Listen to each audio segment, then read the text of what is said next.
Hi everyone, it's Celeste and welcome to my booktube channel. So this is the last row, the last video for my Book Bitch Summer bingo card, TBR. So this is row 5. So this is the last row on my card, and goodness, like, I will have to insert a picture. I have been putting all the books that I've been talking about on like a cabinet, like a bookshelf style, and there's so many of them. But I really feel like it's like I've given myself options, and so I don't have to read all of them, right? Like just some of them, or quite a few, I don't know, whatever.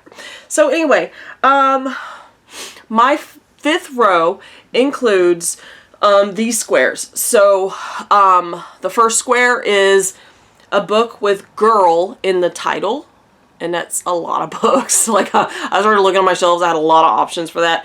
The next one is that was turned into a TV show or movie, or that is turning into a TV show or movie. The next one is with incest. That sounds really weird, but that's sort of like an inside joke, because when we first started our book club, a lot of books with incest started popping up in the recommendations, and it was like, what is going on here? So anyway, that is that square. The next square is out of your comfort zone, and then the final square is LGBTQIA+. So from an author, like own voices, or that feature, you know, also could feature like issues or about the lives of people who are identifying as LGBTQIA+. So let's get into it. So my first square is a book with girl in the title. So I picked out 2 choices, although I had a lot of other books that I could choose from. So this is just 2 of many, but they're the 2 that kind of jumped out as far as like what I might want to read sooner rather than later. So the first one is How to Build a Girl by Caitlin Warren. I read her like memoir, autobiography, I'm not sure, but I read it a while back, and then I bought this copy. So this copy of this book has been on my shelf for a long time. Like it's been there. This is a novelization that I think is centered around her life. So not like nonfiction, it's fiction, but it came out in 2014, so it's been on my shelf a long time. So I really want to maybe get this read. Set in the 90s in the UK. And this is a UK author, so also not American. The next one that I picked out, like, because I picked out 2 for this box, is The Girl with the Louding Voice by Abby Dare? I'm not sure. I'm probably messed up her name. This book is from a Nigerian, I think she's originally from Nigeria, and I think now she lives in the UK. But this book is about a girl who is optimistic and keeps, you know, trucking, keeps powering through all the things that fall in her path. And so, like, and things such as living in poverty and having, like, sort of disadvantaged things that come into her way. I don't really know a whole lot about this. I do know that this has been talked about. I know it's been a part of, like, some book clubs and stuff, and I've had this paperback copy for a while. I think I found it on sale somewhere. And so I feel like looking at, so the reason I picked this out of some of the other ones is I kind of think like it might have some more like positive, optimistic, like you can do it girl kind of vibes, and maybe I would need some of that, because a lot of other books on my list are a little dark, a little negative, spooky, you know, that kind of thing, which is fine, but I figure maybe I'll need something that's a little more cleansing, a balance, if you will. Okay, so the next square, I've actually read a book. I've actually read some, and so I've already covered the square technically, but I also am in the middle of one that could also cover this square, so look at me go. The book that I read was volume 1 of Scott Pilgrim's Precious Little Life, and if you're not sure, like, there's a movie that has like Michael Cera in it and some others. This is like a graphic novel, which could cover the graphic novel box too, I guess. And I believe the author is Canadian, so not American. But I think everybody's heard about Scott Pilgrim. It's like set in Canada in like 2001, so it's kind of nostalgic for that. Like he goes to like a video rental place, and I was like, whoa, it's been a while. There's like CDs and stuff, so like it's kind of fun in that way, but it also has like this not realistic, so like it's sort of like comic book fight styles. Like he has to fight these exes of this girl that he wants to be in a relationship with, so it's kind of, you know, kind of dude bro, but it's cool. I read the first volume, actually reading the second volume right now. The other book that I'm currently reading, I'm reading it, and I've kind of talked about it on social media a little bit, so it won't be a surprise to some, but it is The Inheritance Games by Jennifer Lynn Barnes. This is not a show or movie yet. A friend of mine, one of the other book bitches, what's up, Michelle?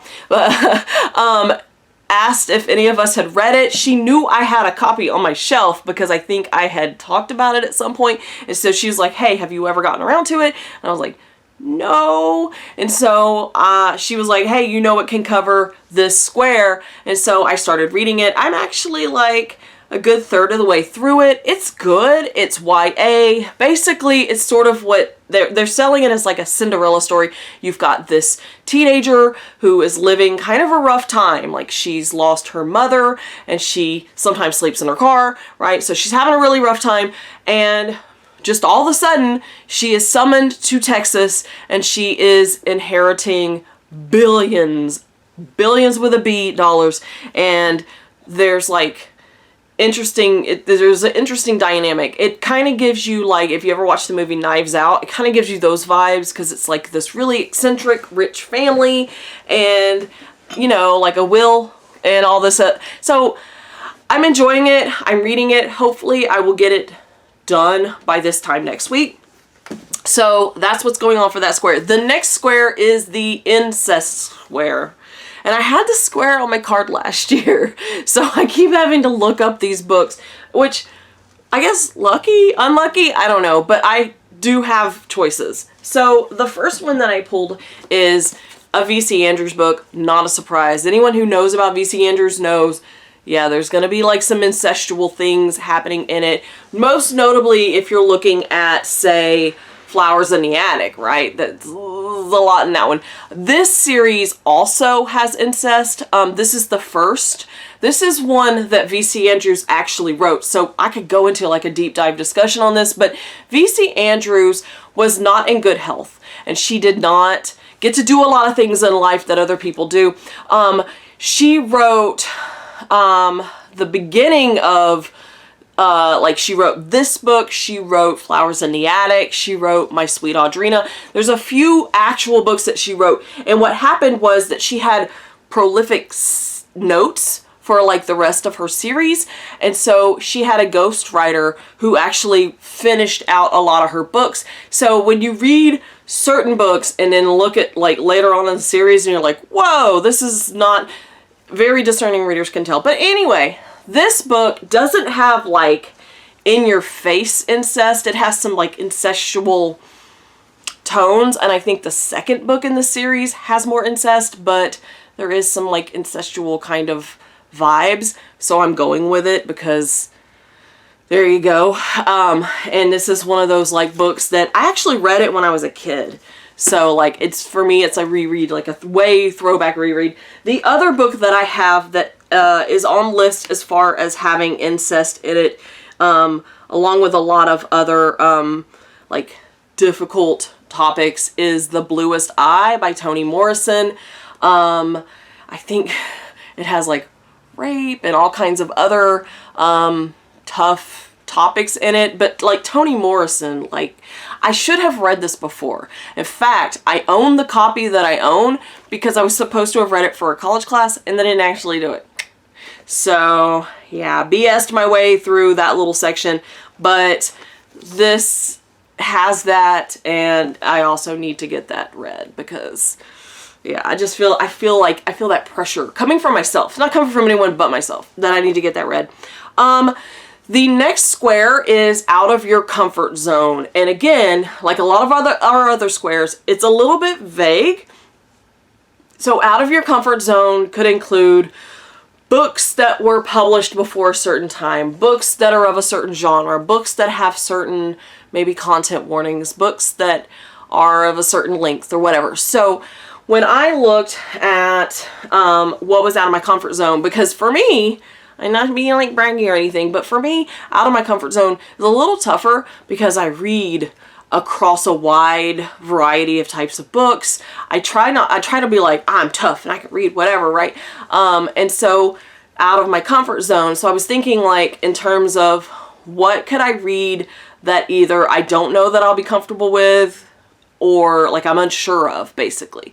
And so I picked two that I'm a little unsure of. So it's going to be my version of out of the comfort zone. There's other things that are out of my comfort zone, but these are two that I guess I'm going to put in that category. The first one that I have is a little like mass market paperback size of Louis L'Amour, Long Ride Home. These are stories, so it's a collection of short stories. So yes, this could count for the short story box. Also, the reason that I choose this is because I don't read from the Western style of the Western genre of fiction, like that section of fiction. I've never read a Louis L'Amour. I know, like, I feel like someone's gonna come and like scribble out Texas off of my driver's license because, yeah, like I feel like I should have read more like cowboy stuff, but I haven't. So I actually owned this because one day, it's been a couple of years at least, I was walking through a Barnes & Noble with my husband and we were talking about like, I'm so annoying when we walk through the bookstores because I'm like, read it, have it on my shelf, read it. Like I'm the annoying one who's doing that, right? Or I can do that.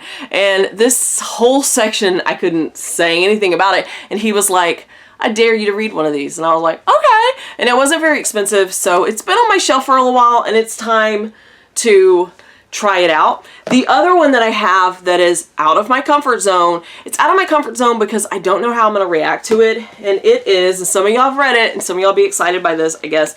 It is Priest by Sierra Simone. So this is smutty and it's also like taboo smutty because I think it involves like a priest who's supposed to remain celibate and all that stuff. So this one could be out of my comfort zone because the religious overtones, because that's not really for me. And also it's like taboo smut. So I don't know how I'm going to react to it, but like I think I said in either the last video or the video before this, they're all running together. I don't have as much romance and like that kind of thing going on. So a little bit of romance. Woo, this cover. Okay, so that's the other pick that I'm giving myself for out of my comfort zone. Okay, the last square. The last square on the last row, this is the last one I'm talking about for this TBR, is on my box for LGBTQIA+. So I have two books. I have many books I could have chosen from. There are other books that I have on my shelves, but I picked these two because I don't know. That's the two I picked. So I'm gonna see about those. So they're both nonfiction. They're both memoirs. The first one is short, and I haven't had it as long as some of my books. I got this book for $1.25 at a Dollar Tree a few months ago, and it is A Year Without a Name by Cyrus Grace Dunham. Yes, related to Lena Dunham. This is a memoir about her sibling who is transgender, and so I've heard some not great reviews about this, but it's really short, so hopefully I would be able to like knock it out pretty quickly. I'm also really interested in reading more from trans writers. It's just something personally that I feel like I need to read more from writers who identify as trans individuals, and so I had it, so there it is. The other book that I have chosen that's been on my shelf for a while, I've actually had it on my shelf since it came out, and then and I'm really looking forward to it, is Me by Elton John. I feel like everybody knows who Elton John is. I'm a fan. I grew up, my mom's a fan. And so it's like when you're a kid and you grow up listening to someone's music and having like a parent who's really into like certain actors, actresses, artists, or whatever, then it kind of passes down to you. So this is, you know, kind of because of that. And so I really want to get to it. It's been on my shelf for a while. And I think that he is just he's very influential. Like, no matter what you think about him or what he's done in his life or what you think of his music or his art, he has really done things in his life that have helped some of the rest of us learn how to go through this world and accept others for who they are, and to appreciate art and music and things for just the love of those things. And so I'm really interested in reading this. And so that's it. That's all the books on my TBR for this bingo card. So needless to say, I'm going to be reading things that have to do this. I actually have a few books that I'm in the process of reading that I haven't even really talked about. I don't know where they'll cover. You know, I'm not going to just stop reading if I cover a square. Like, if I cover a square and I want to read something and it could also cover a square, like, whatever, I'll keep reading it. We'll see how things play out. We, as a group, are going to meet in September. We meet in June, we meet in July. We usually take August off because several of us are in education, and for us in Texas, that August is a tough month. And then, or mothers, like getting your kids ready for school, right? And then we meet in September when we've had a little bit of time to get the school year off the ground, and then we meet, and we're going to show our cards, talk about what we read to cover our cards, and do that, and then we'll pick our next book club pick, and go from there. So I will be vlogging. I will be talking about these in my Saturday Books chats, and so stay tuned. And again, if you want to, there's a link down below. You can click and make your own card, and you can read what you want to read as far as what goes on your card and what's on your shelf. And if you do that, tag me. If you make a video, tag me. I would love to see how you're tackling this challenge. So all that said, thanks for watching. I appreciate all of you who are watching my videos. If you like my videos, please consider liking them.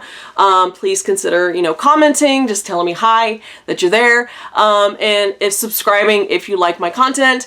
So that's all I got for you today, and I will see you in the next one. Bye.